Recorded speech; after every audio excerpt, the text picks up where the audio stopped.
pelayanan dihentikan sementara. Hal ini bagi kami tentu menimbulkan permasalahan karena tenggat waktu yang ditentukan oleh pemerintah Saudi, artinya kalau dari hari ini kurang dari 1 bulan lagi.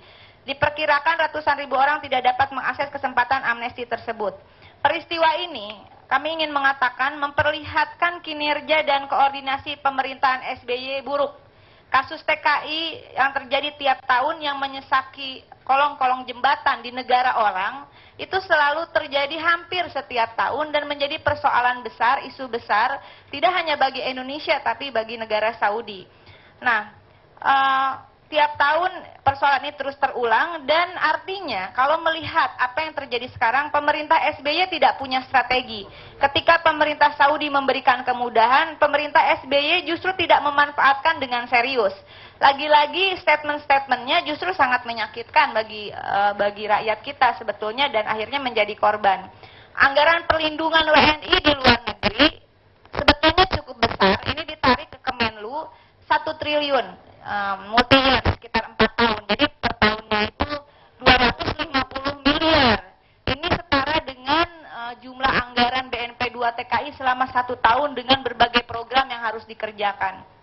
Dengan peristiwa tersebut di atas, saya mendesak pemerintah SBY pertama, segera lakukan langkah proaktif kepada pemerintah kerajaan Saudi agar memberikan perpanjangan waktu amnesti dan tidak mempersulit masalah dokumen warga Indonesia yang menjalani pemutihan dokumen.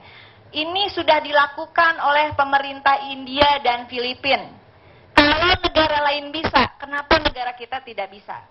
Kedua adalah memberikan izin kepada KBRI atau KJRI dengan menerbitkan paspor kepada WNI yang masih ingin bekerja dengan bersyarat, bukan dalam bentuk SPLP yang biasanya dipakai untuk orang yang dideportasi. Ketiga, membuka loket pelayanan di wilayah lain selain di KBRI Riyadh dan KJRI Jeddah. Keempat, mediakan line phone khusus dan prosedur resmi yang diterbitkan KBRI atau KJRI berisi langkah-langkah proses amnesti, baik itu yang ingin pulang maupun menetap di Saudi. Sehingga apa yang disampaikan oleh Saudara Pompi itu tidak terulang.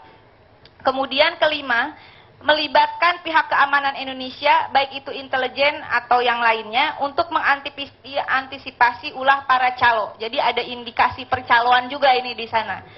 Kemudian yang keenam adalah menambah personil, melibatkan relawan tentu saja untuk pelayanan di loket-loket, membuka tenda-tenda kesehatan, dan menyediakan tim medis bagi warga kita yang mengurus pemutihan. Karena cuaca di Saudi sekarang cukup ekstrim, kalau siang sekitar 45-50 derajat, dan malam harinya 35 derajat. Yang terakhir saya ingin mengatakan, agar kerusuhan tidak terulang lagi, saya mengajak semua pihak mampu menahan emosi, karena yakinlah bahwa tindakan kekerasan itu tidak akan menghasilkan sebuah solusi yang baik. Terima kasih. Ada teman yang mau bertanya? Mungkin? Kalau tidak, mungkin sudah jelas pernyataan ini. Baik, itu dia pernyataan dari anggota Komisi 9 DPR RI dan pemirsa Kabar Siang akan kembali nge